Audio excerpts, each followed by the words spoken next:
Assalamualaikum warahmatullahi wabarakatuh. Hamdan wa syukran lillah, amma ba'du. Apa kabar hari ini semuanya? Alhamdulillah, senyum ceria, akhlak mulia, masuk surga, yes. Salam sehat, cerdas, ceria. Baik, perkenalkan saya Halimatus Sa'diyah, guru dari Madrasah Ibtidaiyah Al-Qudsiyah. Pada kesempatan kali ini akan menjelaskan tentang fikih kelas 6 bab 7, yakni tentang luqata. Namun sebelumnya akan saya bacakan kompetensi dasar, indikator, dan tujuan. Kompetensi dasarnya menghayati nilai-nilai dari ketentuan barang temuan, membiasakan perilaku jujur dan tanggung jawab serta peduli sebagai implementasi dari pemahaman terhadap ketentuan barang temuan. Memahami ketentuan barang temuan, mengkomunikasikan barang temuan. Indikatornya, memahami ketentuan barang temuan, menguraikan pengertian dan hukum mengambil barang temuan, mengkomunikasikan ketentuan barang temuan, dan mempresentasikan ketentuan barang temuan. Tujuan pembelajarannya adalah setelah membaca teks buku fikih dan demonstrasi, siswa dapat menguraikan pengertian dan hukum ketentuan barang temuan dengan benar. Setelah menyimak video ini, siswa mampu mempresentasikan ketentuan barang temuan. Pengertian. Menurut bahasa atau etimologi, al-luqata berasal dari bahasa Arab al-luqata yang berarti barang temuan. Dapat dikatakan juga al-luqata berarti sesuatu yang ditemukan atau didapat. Sedangkan pengertian menurut istilah atau terminologi, yang dimaksud dengan al-luqata sebagaimana yang dikenalkan oleh para ulama adalah memperoleh sesuatu yang tersia-siakan dan tidak diketahui pemiliknya. Untuk selanjutnya yang harus diketahui adalah tentang hukum dari luqata. Hukum pengambilan barang temuan dapat berubah-ubah tergantung pada kondisi tempat dan kemampuan penemunya. Hukum pengambilan barang temuan antara lain sebagai berikut. Hukum wajib, yakni wajib mengambil barang temuan bagi penemunya apabila orang tersebut percaya kepada dirinya bahwa ia mampu mengurus benda-benda temuan itu sebagaimana mestinya, dan terdapat sangkaan berat bila benda-benda itu tidak diambil akan hilang sia-sia atau diambil oleh orang-orang yang tidak bertanggung jawab. Yang kedua, hukum sunnah. Dikatakan sunnah, yakni mengambil benda-benda temuan bagi penemunya apabila penemu percaya pada dirinya bahwa ia mampu memelihara benda-benda temuan itu dengan sebagaimana mestinya.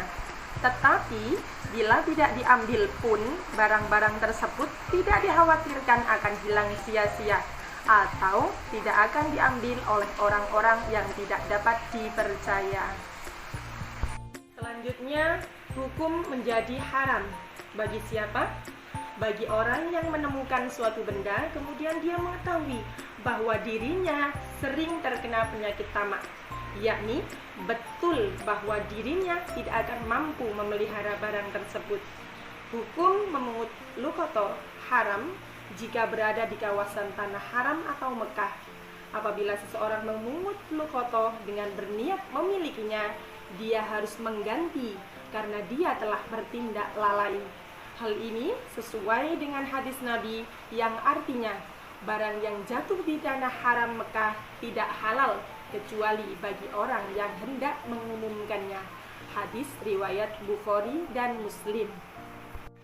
Hukum luqata menjadi makruh bagi seseorang yang menemukan harta kemudian masih ragu-ragu apakah dia akan mampu memelihara benda-benda tersebut atau tidak.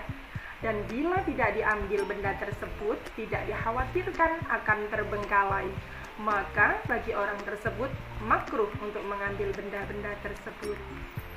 Berikutnya, hukum lukoto menjadi jaiz atau mubah. Jika lukoto ditemukan di bumi tak bertuan atau di jalan yang tidak dimiliki seseorang atau di selain tanah haram Mekah. Di dalam kasus semacam ini, seseorang diperkenankan memilih antara memungut lukoto untuk dijaga dan dimilikinya setelah lukoto diumumkan atau membiarkannya.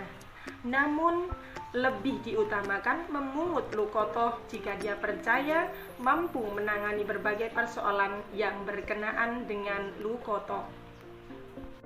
Baik, untuk selanjutnya kita akan membahas tentang rukun lukoto. Di sini rukun lukoto ada dua, yaitu satu, orang yang mengambil atau orang yang menemukan. Dua, bukti barang temuan.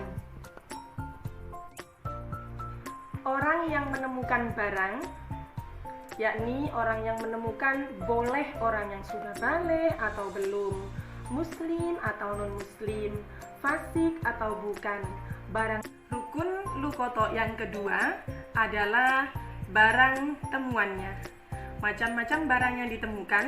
Satu, benda-benda yang tahan lama. Seperti apakah? Yaitu benda-benda yang dapat disimpan dalam waktu yang lama, seperti emas, perak, dan jenis barang berharga dan kekayaan lainnya, maka wajib diumumkan. Yang kedua, benda-benda yang tidak bertahan lama dan tidak dapat diawetkan, seperti makanan sejenis kurma basah yang tidak dapat dikeringkan, sayuran, berbagai jenis makanan siap saji, buah-buahan, dan sebagainya.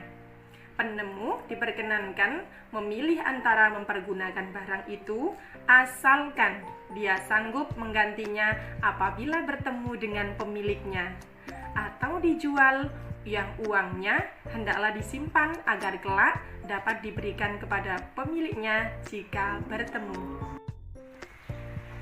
3. Benda-benda yang tidak tahan lama kecuali melalui proses penanganan tertentu, seperti susu apabila dibuat keju. Dan yang mengambil hendaklah memperhatikan yang lebih berfaedah bagi pemiliknya, dijual ataukah dibuat keju. Yang keempat, benda-benda yang memerlukan perbelanjaan, seperti binatang ternak. Nah, binatang ternak ini ada dua jenis, yaitu satu, binatang yang kuat, berarti dapat menjaga dirinya sendiri terhadap binatang yang buas, misalnya unta, kerbau, atau kuda. Binatang seperti itu lebih baik dibiarkan saja.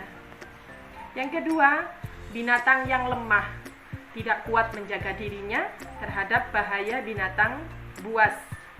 Binatang seperti ini hendaklah diambil, dan sesudah diambil diharuskan melakukan salah satu dari 3 cara. 1. Disembelih, lalu dimakan dengan syarat sanggup membayar harganya apabila bertemu dengan pemiliknya. Yang kedua, dijual atau setelah dijual kemudian diuangkan dan disimpan agar dapat diberikannya setelah pemiliknya datang. Yang ketiga, dipelihara dan diberi makan dengan maksud semata-mata untuk menolong. Baik, setelah mempelajari tadi, selanjutnya adalah hikmah lukoto. Hikmah mempelajari lukoto ini adalah pertama, sebagai pengamanan atau menyelamatkan barang yang tidak diketahui pemiliknya. Yang kedua, menghormati hak milik orang lain, memisahkan hak milik pribadi. Yang ketiga, mendidik kita untuk berlaku jujur dan percaya diri, terutama bagi yang menemukan barang. Yang keempat, menumbuhkan rasa solidaritas, rasa kesetiakawanan dalam hidup bermasyarakat. Yang kelima, membahagiakan orang yang kehilangan barang apabila barangnya itu ditemukan kemudian diserahkan kepadanya. Yang keenam, jika kemungkinan pemiliknya tidak datang, dapat dimanfaatkan bahkan pada akhirnya akan menjadi hak miliknya. Akhirnya, semoga bermanfaat. Terima kasih. Saya Halimatus Sa'diyah mohon undur diri. Wassalamualaikum warahmatullahi wabarakatuh.